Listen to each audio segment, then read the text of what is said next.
Premier Group Insurance Agents. This is Sean Michael Walker coming to you with our second video in the video series of more informed agents equal better results. This is a five-minute videos in this series, and this is video number 2.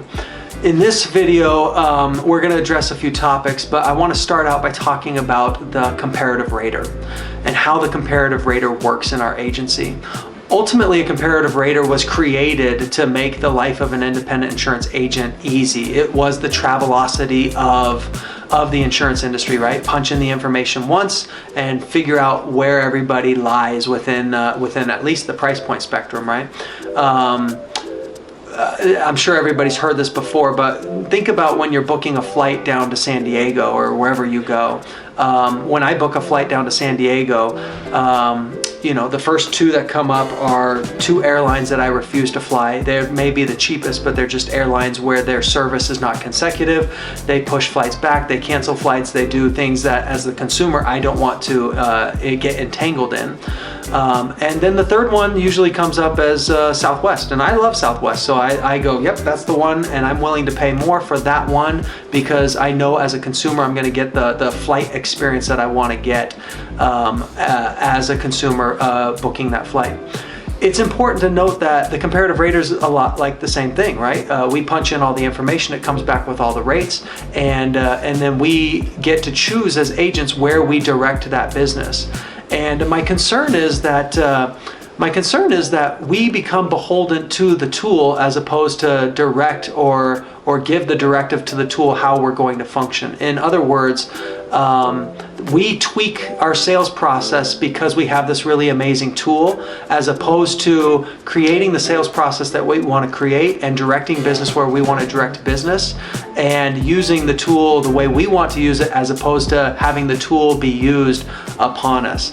Ultimately, we want to act, not be acted upon, and the tool frequently has us being acted upon and reacting to what the tool does for us, as opposed to acting on behalf of our client and acting on behalf of our agency and proactively using the tool. We want to be using the tool.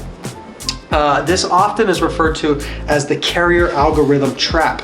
This often is referred to as the carrier algorithm trap, and you find frequently that the comparative rater ultimately points out the weaknesses in the carrier's algorithms or the mistakes that the product manager made when they were rolling out their product or doing certain things. A perfect example of this is, have you ever rated a risk, right? And it had a couple teenage drivers. They wanted low limits on this car, high limits on that car, lots of dings and bangs and accidents, and a low credit score, and a house with a old roof, and what seems like this not so perfect risk. Your favorite preferred carrier comes in on the comparative rater and is like, bingo, that's exactly, from a rate perspective, it says this is exactly what we want. Write it with us, please, because the rate is there. And you as the agent, has this ever happened to you before? You as the agent went, oh, what? I didn't realize my favorite carrier, my favorite preferred carrier wanted a risk like this. Well, indeed they don't. Ultimately it's our job to understand where the carrier wants to be within the spectrum of insurance and hit the mark as frequently as we possibly can. It's so important that we ask our carriers, and I'm running out of time, I have 1 minute left, but it's so important that we ask our carriers, what is your desired market? What do you want? What do you want me to send you? Define that very well for me, and then hit that mark 9 times out of 10.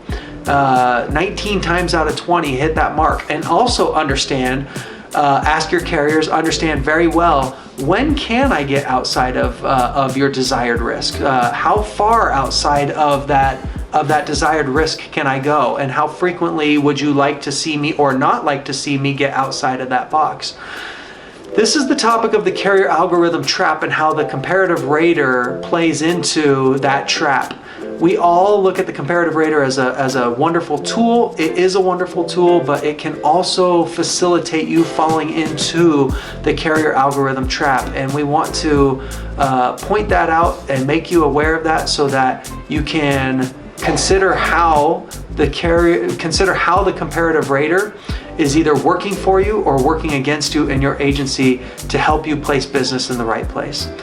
My name's Sean Michael Walker. It's been 5 minutes. That's all I got for you. Have a wonderful day. Bye-bye.